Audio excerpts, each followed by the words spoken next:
Three religions now stand in the world, which have come down to us from time prehistoric. Hinduism, Zoroastrianism and Judaism. They have all received tremendous shocks, and all of them prove by their survival their internal strength. But while Judaism failed to absorb Christianity and was driven out of its place of birth by its all-conquering daughter,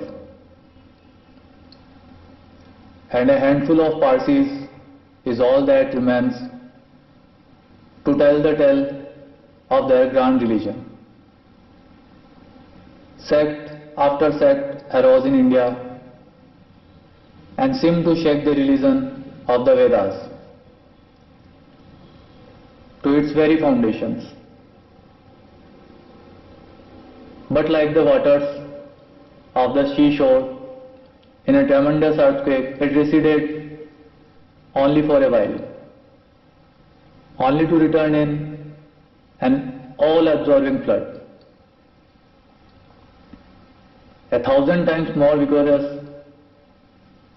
And when the tumult of the rush was over, these sects were all sucked in, absorbed and assimilated into the immense body of the Mother Faith. From the high spiritual flights of the Vedanta philosophy, off is the latest discoveries of science seem like echoes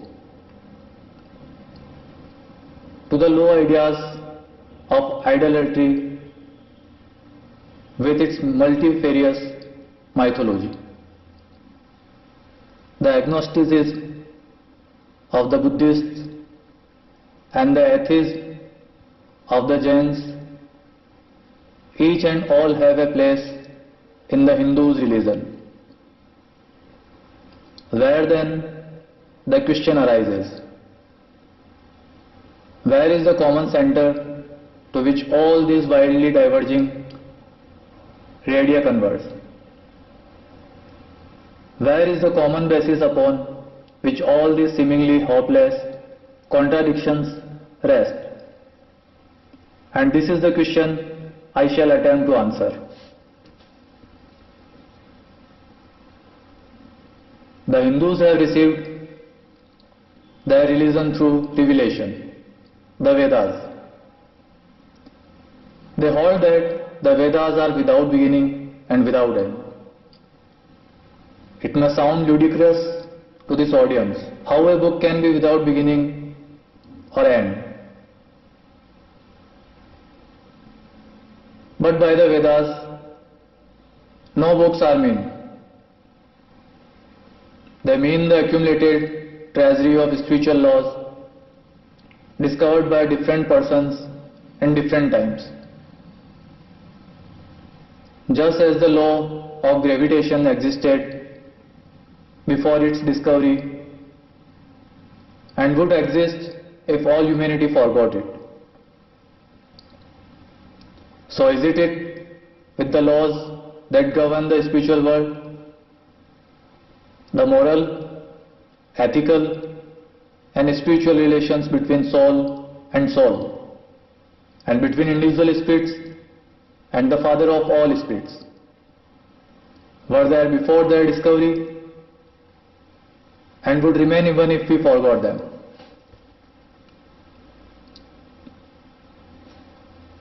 The discoverers of these laws are called rishis, and we honor them as perfected beings. I am glad to tell this audience that some of the very greatest of them were women. Here it may be said that these laws as laws may be without end, but they must have had a beginning. The Vedas teach us that creation is without beginning or end. Science is said to have proved that the sum total of cosmic energy is always the same, then if there was a time when nothing existed, where was all this manifested energy? Some say it was in a potential form in God. In that case, God is sometimes potential and sometimes kinetic, which would make him mutable. Everything mutable is a compound, and everything compound must undergo that change which is called destruction.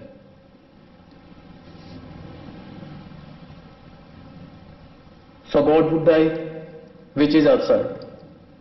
Therefore, there never was a time when there was no creation.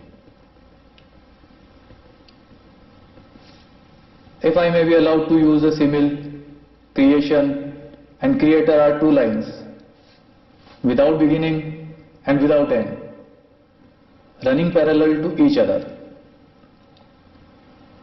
God is the ever-active providence by whose power systems after systems are being evolved out of chaos, made to run for a time and again destroyed. This is what the Brahmin boy repeats every day, the sun and the moon. The Lord created like the suns and moons of previous cycles. And this agrees with modern science. Here I stand, and if I shut my eyes and try to conceive my existence, what is the idea before me? The idea of a body. Am I?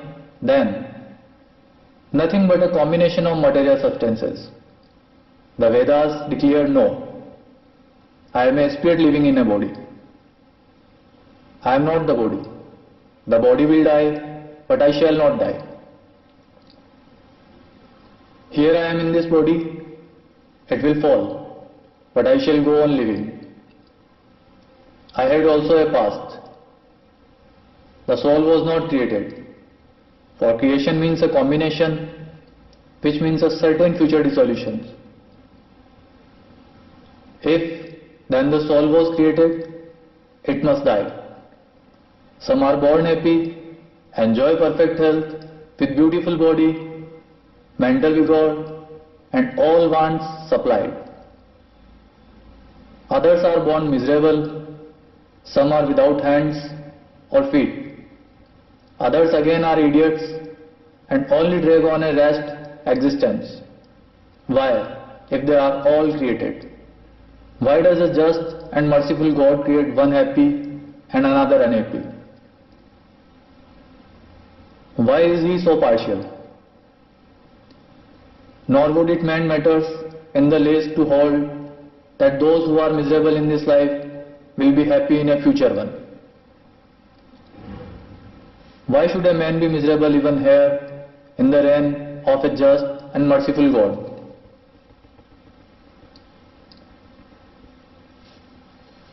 In the second place, the idea of a creator God doesn't explain the anomaly, but simply expresses the cruel fate of an all-powerful being.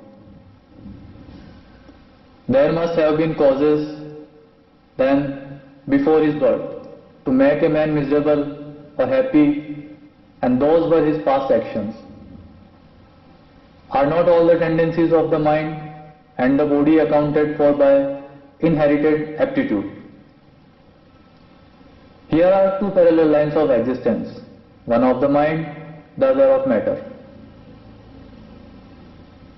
If matter and its transformations answers for all that we have, there is no necessity for supposing the existence of a soul.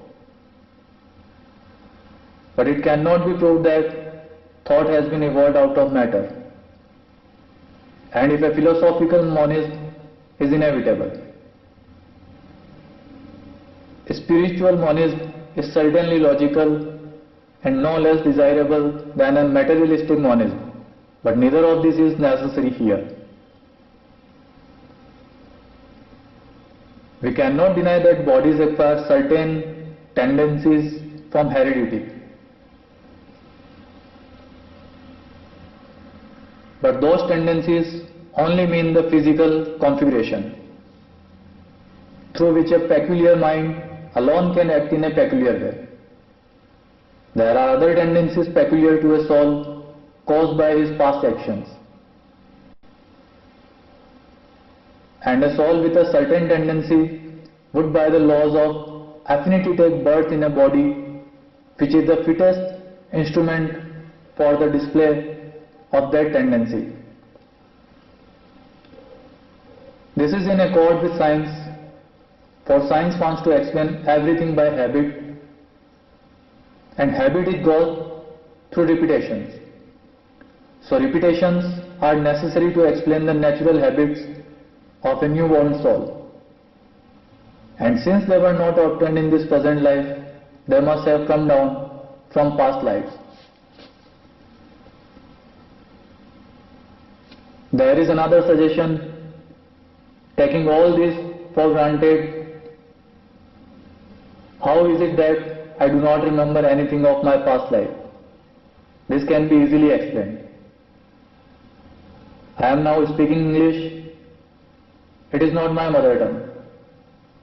In fact, no words of my mother tongue are now present in my consciousness. But let me try to bring them up. And there Ashe.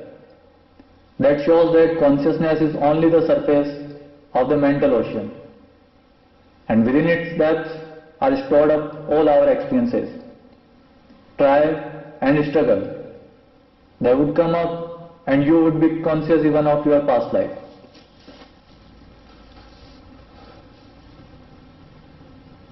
This is direct and demonstrative evidence. Verification is the perfect proof of a theory. And here is the challenge thrown to the world by the rishis. We have discovered the secret by which the very depths of the ocean of memory can be stirred up. Try it, and you would get a complete reminiscence of your past life. So then the Hindu believes that he is spirit. Him the sword cannot pierce, him the fire cannot burn, him the water cannot melt, him the air cannot dry. The Hindu believes that every soul is a circle whose circumference is nowhere, but whose center is located in the body. And that depth means the change center from body to body. Nor is the soul bound by the conditions of matter. In its very essence, it is free, unbounded, holy, pure and perfect. But somehow or other, it finds itself tied down to matter and thinks of itself as a matter.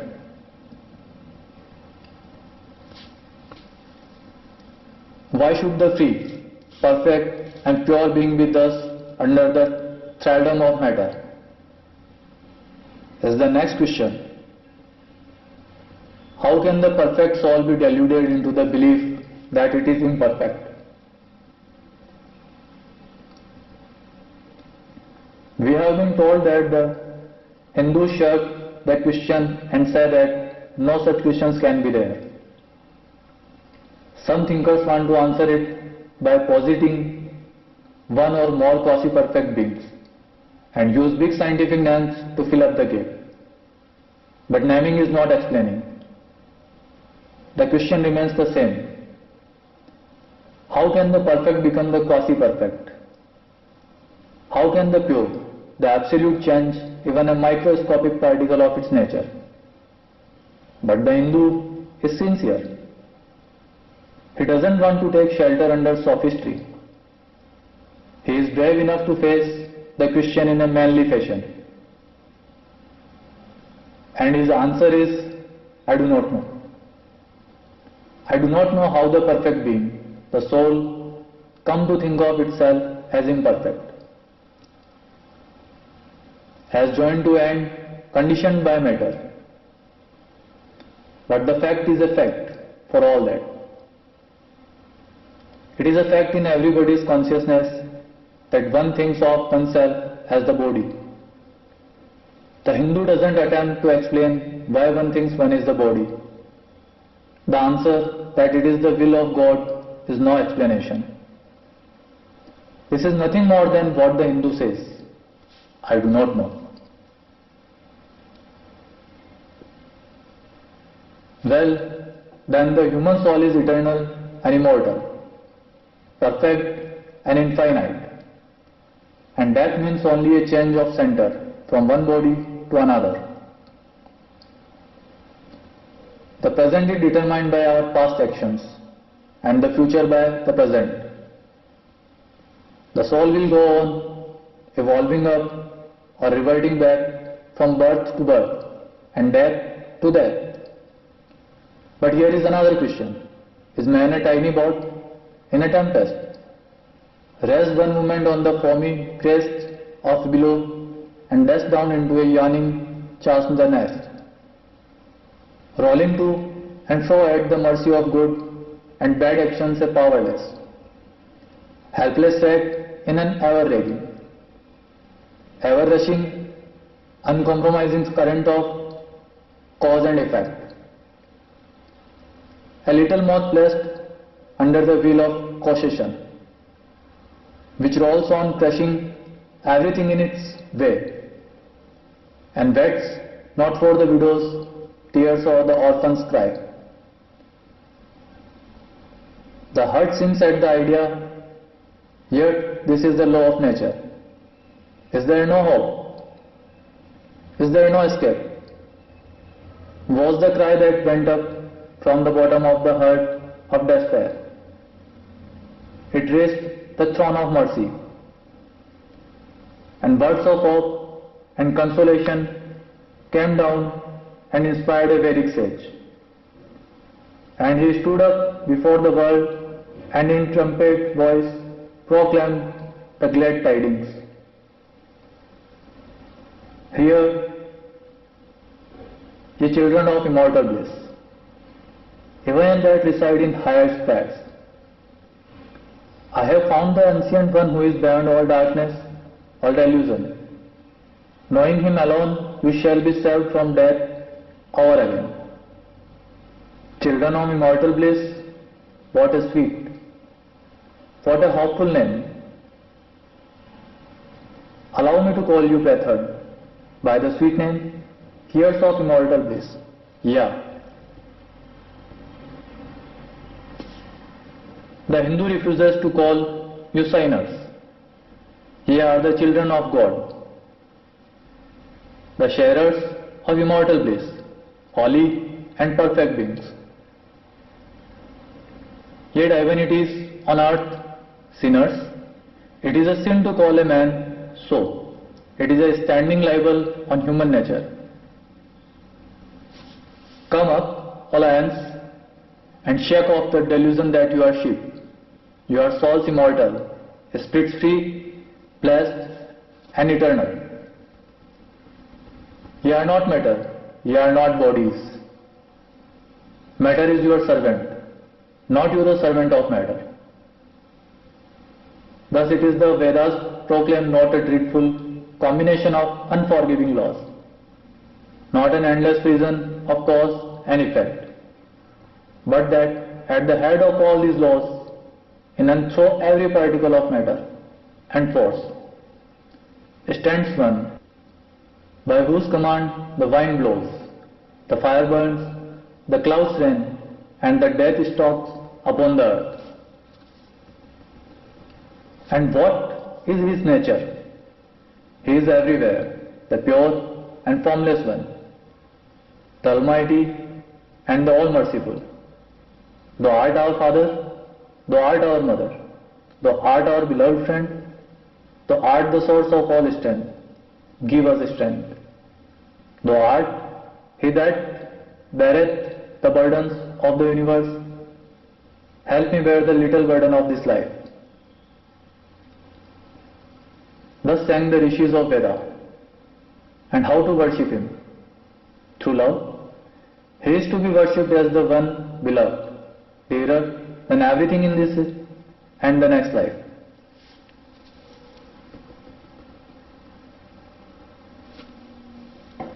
This is the doctrine of love declared in the Vedas, and let us see how it is fully developed and taught by Krishna, whom the Hindus believe to have been God incarnate on earth.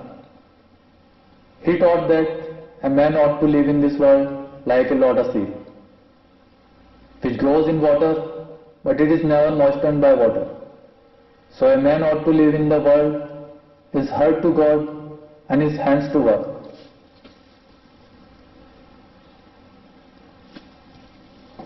It is good to love God for hope or reward in this or the next world. But it is better to love God for love's sake. And the prayer goes, Lord, I do not want wealth, nor children, nor learning. If it be Thee will, I shall go from birth to birth, but grant me this, that I may love Thee without the hope of reward, love unselfishly for love's sake. One of the disciples of Krishna, the then Emperor of India, was driven from his kingdom by his enemies and had to take shelter with his queen in a forest in the Himalayas. And there one day the queen asked him how it was that he, the most virtuous of men, should suffer so much misery. Yudhishthira answered, Behold, my queen, the Himalayas, how grand and beautiful they are. I love them. They do not give me anything, but my nature is to love the grand, the beautiful. Therefore, I love them. Similarly, I love the Lord. He is the source of all beauty, of all sublimity. He is the only object to be loved. My nature is to love Him, and therefore I love. I do not pray for anything. I do not ask for anything. Let Him place me wherever He likes. I must love Him for love's sake. I cannot dread in love.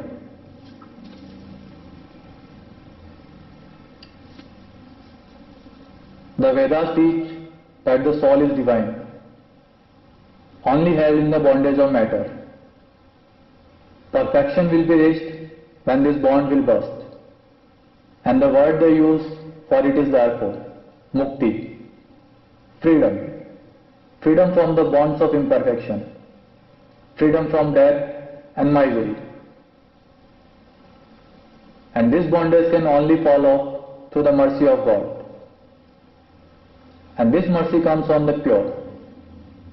So purity is the condition of His mercy. How does that mercy act? He reveals Himself to the pure heart. The pure and the stainless see God, even in this life. Then and then only all the crookedness of the heart is made straight. When all doubt ceases, he is no more the freak of a terrible law of causation. This is the very center, the very vital conception of Hinduism. The Hindu doesn't want to live upon words and theories. If there are existences beyond the ordinary senses existence, he wants to come face to face with them.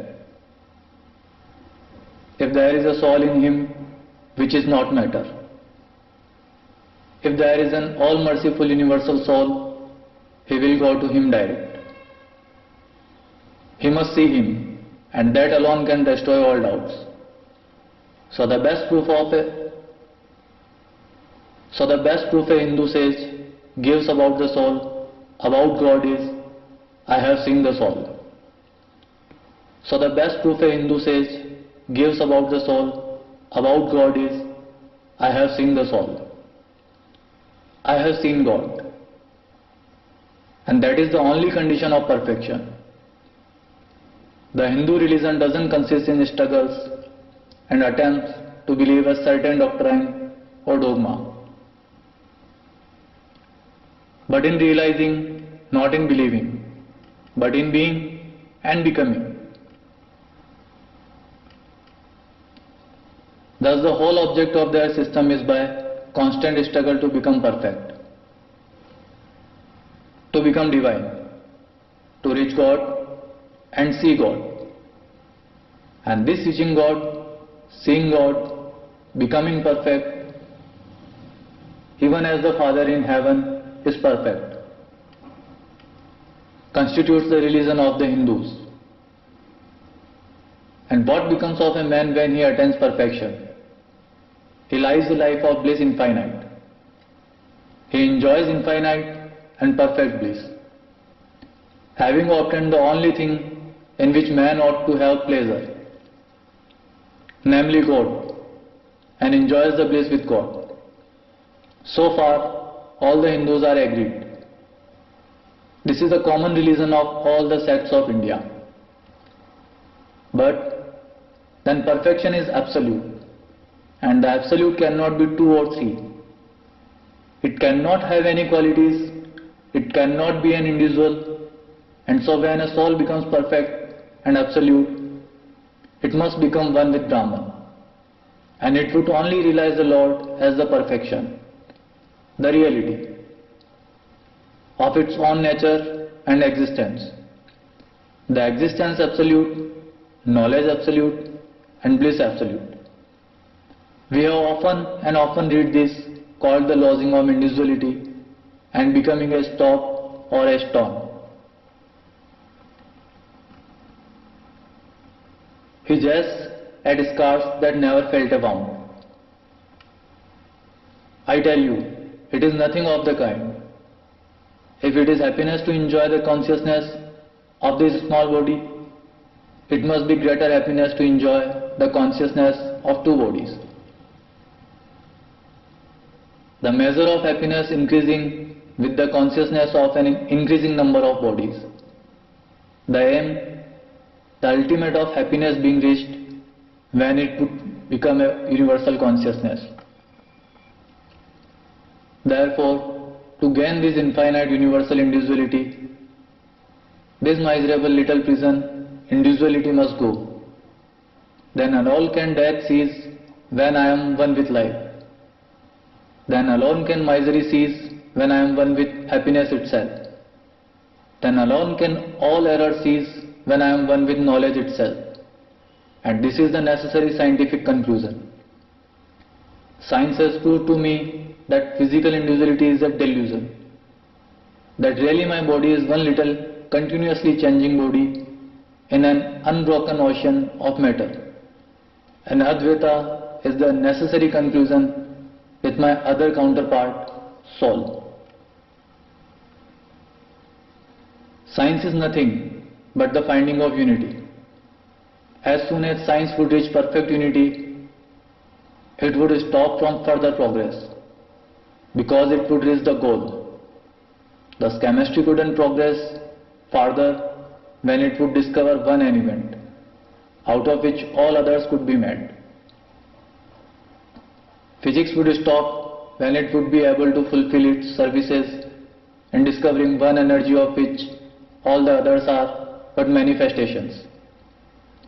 And the science of religion become perfect when it would discover Him who is the one life in a universe of death, Him who is the constant basis of an ever-changing world, one who is the only soul of which all souls are but delusive manifestations.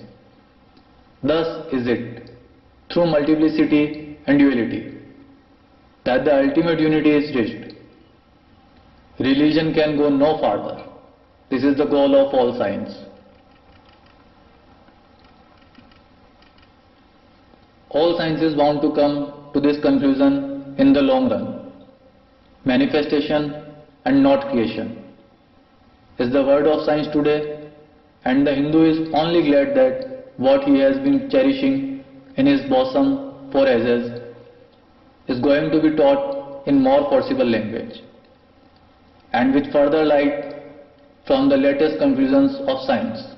Descend we now from the aspirations of philosophy to the religion of the ignorant, At the very outset, I may tell you that there is no polytheism in India. In every temple, if one stands by and listens, one will find the worshippers applying all the attributes of God, including omnipresence to the images. It is not polytheism, nor would the same henotheism explain the situation. The rose, called by any other name, would smell as sweet. Names are not explanations. I remember as a boy hearing a Christian missionary preach to a crowd in India. Among other sweet things he was telling them was that if he gave a blow to their idol with his stick, what could it do?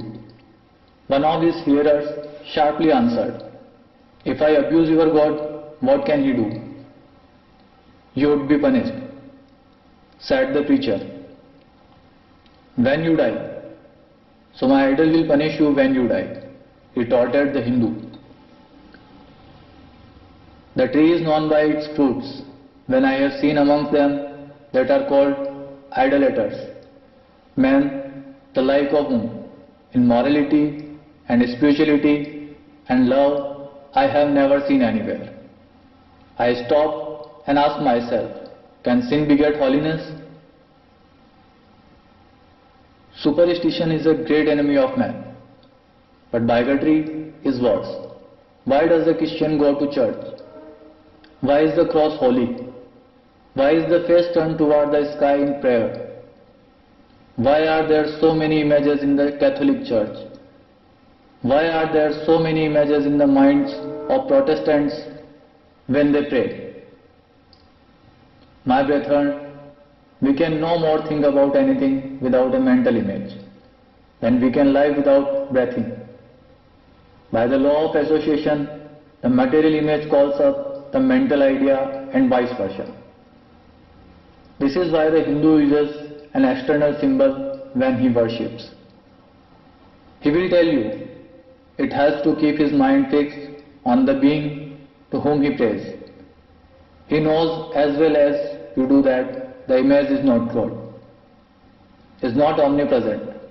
After all, how much does omnipresence mean to almost the world? How much does omnipresence mean to almost the whole world? It stands merely as a word, a symbol. Has God superficial area? If not, when we repeat the word omnipresent, we think of the extended sky or of space, that is all.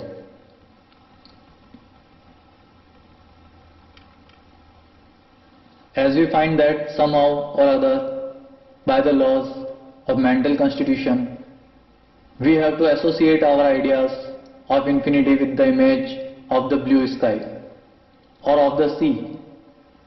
So we naturally connect our idea of holiness with the image of a church, a mosque or a cross. The Hindus have associated the ideas of holiness, purity, truth, omnipresence and such other ideas with different images and forms. But with this difference that while some people devotee their whole lives to their idol of a church and never rise higher, because with them religion means an intellectual assent to certain doctrines and doing good to their fellows. The whole religion of the Hindu is centered in realization. Man is to become divine by realizing the divine. Idols or temples or churches or books are only the supports, the helps of his spiritual childhood. But on and on he must progress. He must not stop anywhere. External worship, material worship, say the scriptures, is the lowest stage, struggling to rise high. Mental prayer is the next stage. But the highest stage is when the Lord has been realized. Mark, the same earnest man who is kneeling before the idol tells you, Him the sun cannot express, nor the moon, nor the stars. The lighting cannot express him, nor what he speaks of as fire. Through him they shine, but he doesn't abuse anyone's idol or call it worship sin. He recognizes in it's a necessary stage of life. The child is father of the man. Would it be right for an old man to say that childhood is a sin or youth has sin? If a man can realize his divine nature with the help of an image, would it be right to call that a sin? Nor even when he has passed the stage. Should he call it an error? To the Hindu, man is not travelling from error to truth, but from truth to truth, from lower to higher truth. To him all the religions, from the lowest fetishism to the highest absolutism, means so many attempts of the human soul to grasp and realize the infinite, each determined by the conditions of its birth and association, and each of these marks a stage of progress. And every soul is a young eagle soaring higher and higher, gathering more and more strength, till it reaches the glorious sun.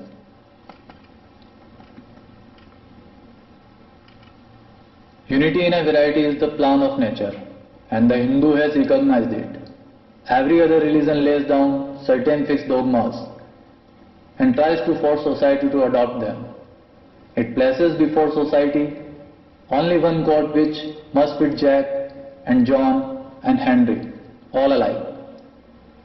If it doesn't fit John or Henry, he must go without a coat to cover his body. The Hindus have discovered that the absolute can only be realized, or thought of, or stated through the relative and the images. Crosses and crescents are simply so many symbols, so many pegs to hang spiritual ideas on.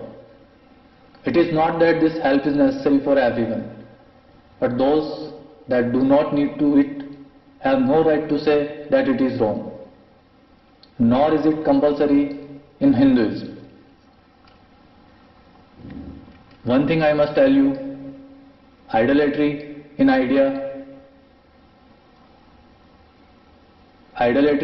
exceptions, but mark this, they are always for punishing their own bodies,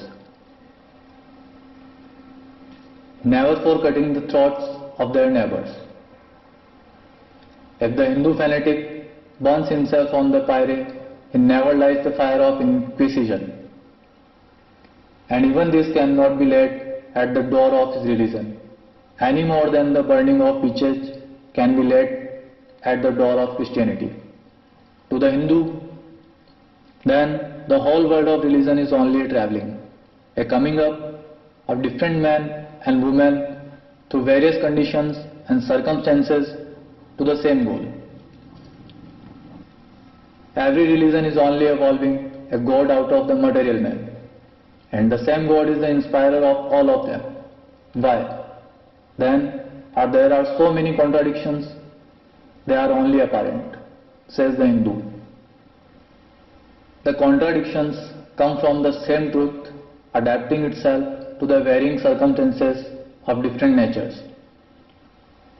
It is the same light coming through glasses of different colors, and these little variations are necessary for purposes of adaptation. But in the heart of everything, the same truth reigns. The Lord has declared to the Hindu in his incarnation as Krishna, I am in every religion as the thread through a string of pearls. Wherever thou says extraordinary holiness and extraordinary power raising and purifying humanity, know thou that I am there. And what has been the result? I challenge the world to find throughout the whole system of Sanskrit philosophy any such expression as that the Hindu alone will be saved and not others, says Vyasa. We find perfect men even beyond the pale of our caste and creed. One thing more, how then can the Hindu, whose whole fabric of thought centers in God, believe in a Buddhism which is agnostic, or in Jainism which is atheistic?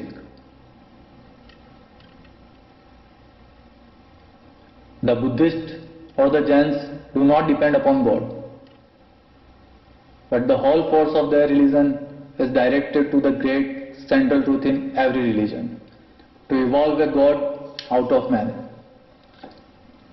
They haven't seen the Father, but they have seen the Son, and he that hath seen the Son has seen the Father also. This method is a short sketch of the religious ideas of the Hindus. The Hindu may have failed to carry out of his plans, but if there is ever to be a universal religion, it must be one which will have no location in place or time, which will be infinite like the God it will preach, and whose sun will shine upon the followers of Krishna and of Christ, on saints and sinners alike, which will not be Brahminic or Buddhistic, Christian, Mohammedan, but the sum total of all these, and still have infinite space for development, which in its Catholicity will embrace in its infinite arms and find a place for every human being, from the lowest groveling savage nosper removed from the brute, to the highest man towering by the virtues of his head and heart almost above humanity, making society stand in awe of him and doubt his human nature. It will be a religion which will have no place for persecution or intolerance in its polity, which will recognize divinity in every man and woman, and whose whole scope, whose whole force will be centered in aiding humanity to realize its own true divine nature. Offer such a religion and all the nations will follow you. Ashoka's council was a council of the Buddhist faith. Akbar's thought, more to the purpose, was only a parlor meeting. It was reserved for America to proclaim to all quarters of the globe that the Lord is in every religion. May he who is the Brahman of the Hindus, the Ahura Mazda of the Zoroastrians, the Buddha of the Buddhists, the Jehovah of the Jews, the Father in heaven of the Christians, give strength to you to carry out your noble idea. The star arose in the east, it travelled steadily towards the west, sometimes dimmed and sometimes effulgent, till it made a circuit of the world, and now it is again rising on the very horizon of the east. The borders of the Sampo 1,000-fold more effulgent than it ever was before. Hail Columbia, motherland of liberty, it has been given to thee, who never dipped her hand in her neighbor's blood, who never found out that the shortest way of becoming rich was by robbing one's neighbors. It has been given to thee to march at the vanguard of civilization with the flag of harmony.